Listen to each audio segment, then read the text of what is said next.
my mate Rich the Tank Loveday and Wes Clark. What's that you drinking over there, Rich? Is that a fucking pint you just put down? Yeah. Alright, let's go then, guys. Normally it's Rich Loveday sat in a seat here now doing the talking, which he'll probably take over in a minute. Rich, you contacted me a little while ago. Normally when he's had a few drinks, he gets on the mic, he tells everyone he'll fight anyone, and he will fight anyone, I'll give him that. And he said, listen, if I don't do it now, I ain't never going to do it. So he's come back, he's been out of the ring a long time. And he said to me that he's going to come in and fight Wes. Now I know you two obviously are friends previously. You've sparred not that long ago.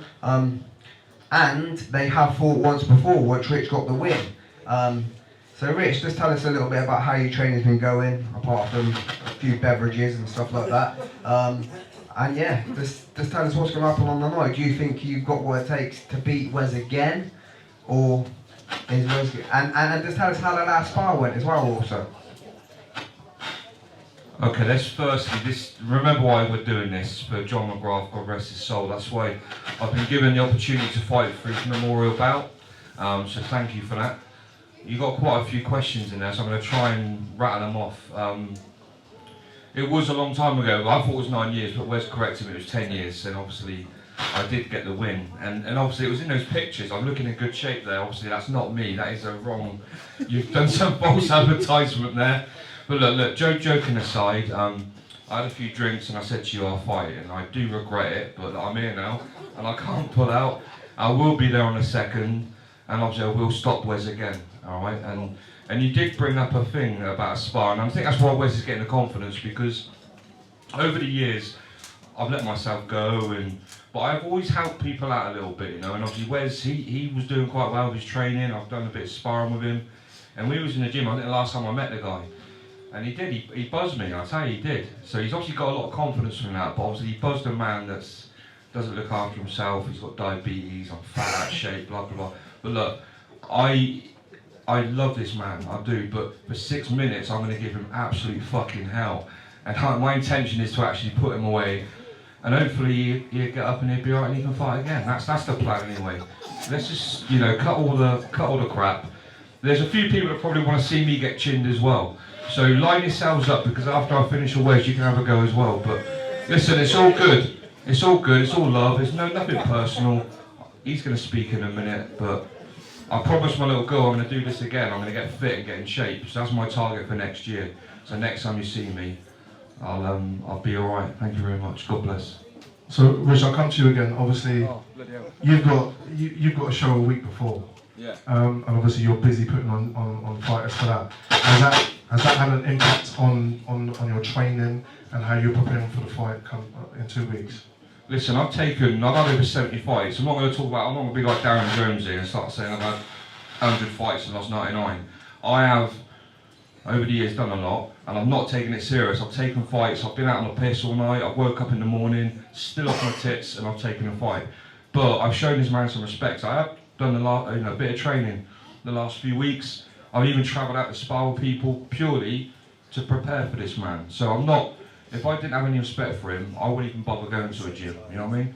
So hopefully I can survive 3 rounds, hopefully I can survive and give him something to think about. But I think it's, at the start it'd probably be it'll look like a shit fight, but I think it'd be interesting, because he is going to want to take me out, I know he is.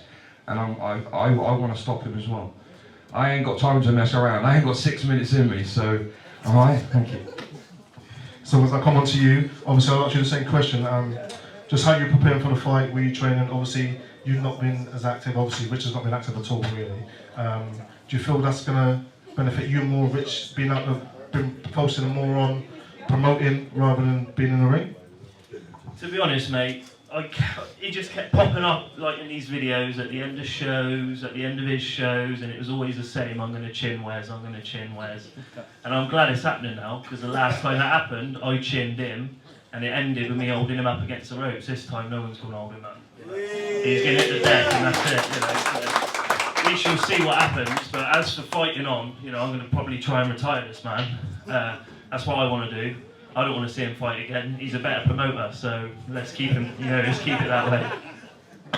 So obviously, there's a lot of respect between you two, obviously, and you fought on his shows as well. Do you see Rich being inactive as an issue for you, or do you think you're just going to be straight at him from the start? Well, as he said there, he's obviously a little bit worried because he's putting in a camp. So I'm going to be prepared now for a fit Rich, and a fit Rich is still a shit Rich. So I'm going to beat him. So all jokes aside, I love him, but there is a lot of people that want to see him on his arse, and I'm going to be that bloke to do it. Do you think then that you will put Rich on the floor? I mean, Rich is a tough guy. He's fought many people, and he hasn't often been stopped. So do you think you've got what it takes, on a serious note, to stop this man? I generally do this time. The tank was a tank 10 years ago. What's his chin like now?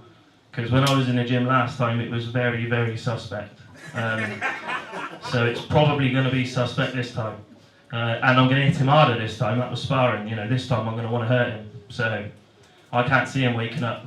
And what's your response to that, Rich?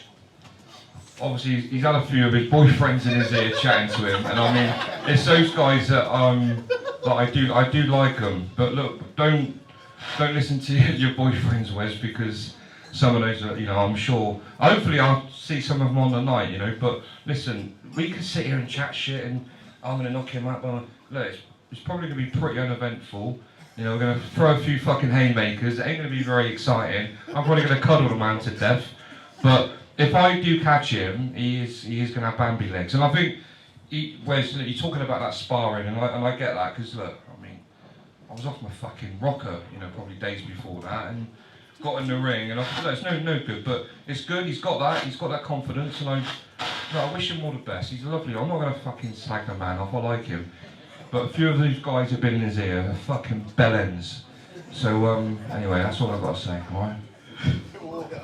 So all I've got to say, sparring, and on the night it's a different occasion altogether.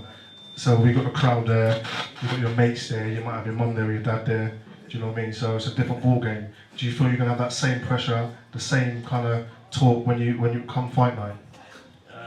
This is fight number 13 for me, so the pressure is the same. It's been the same for the last 13 fights. It's no different. Hopefully, why don't we put 10s on and let's put on a show for the crowd, and hopefully they will see someone sparked out there, because that's what they're there to see. Are you happy with 10 ounce, Rich? I don't care what size gloves. I don't care. There we go, 10 ounces it is then. Look, I love both these lads, I've known Wes for absolute donkey's years. Rich has kept me going through the years and stuff like that, and I love both lads, and I wish them absolutely all the best. Do you know what I mean? I know who I want to win, but I ain't gonna say. But yeah, go on, Steve. Yeah, so that's it, guys. Obviously, December the 2nd, you're going to see these guys go toe to toe and go at it. Rich, just want to say a few things about obviously your upcoming show next week. To say a few things about obviously how that's going in preparation, and then Antonio's shows the day after. Just give a few words about your show that's coming up, and let's also talk about, while we are here, your big. We won't. Yeah, so I've got a show next Saturday. Obviously sold out. It's done. Thank you very much. The next day, Antonio's got a show in the same venue. He has got tickets. He's got some class operators on there. But obviously, I'm preparing for a show in February. It's called Best of the Best. It's going to be a lot of tournaments. It's going to be a lot of the Tank Promotions champions, novices, and elites. Now, some of the elite are what it says on the tin. They're elite. I've got to get people from around the country to fight them, because no one locally wants to touch them. There's, like I said, I'll touch on the tournaments. Again, that's going to be segregated for novices to give them a chance to fight for a significant amount of money, and obviously again elite fighters. So all weight categories. I've already got the wheels in motion. I've already got names there. So hopefully there's some good guys and girls here today. So hopefully they have a good night on your show, whatever the result, and they want to come again at the Meca. But I lost my train of thought. But listen, this isn't about. There's been the guys at charity show, excellent, lovely touches. People doing this in real stories. We got lads, we got Sugar Sean Grant, absolute class operator. There's lads who have travelled a long way to come here today. This is a great show to kick off your Christmas parties. Everyone's got tickets available. I've got tickets available. It's a little plug here. So look, Come and see the boxers. You may fucking hate me, but that's cool. Come and buy a ticket. Watch me get chinned by Wes. Come and watch these other fighters. It's going to be a great night. Steve puts on an absolutely magnificent show. Great production. It's going to be a good time, and I'm pleased to be part of it. Thank you very much. Let's give both boxers a round of applause, please, guys. Round the face off, yeah? Let's keep it clean, lads. He's a fine one to talk. Oh, Mark, eh? He's an absolute fine one to talk. Keep the irony.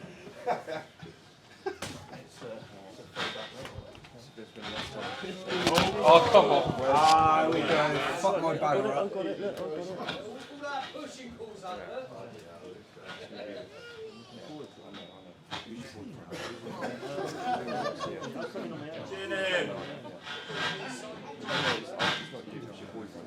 Face front, guys. Face front, face front, face front, face front. Looking forward to this camera falling through. Hands up.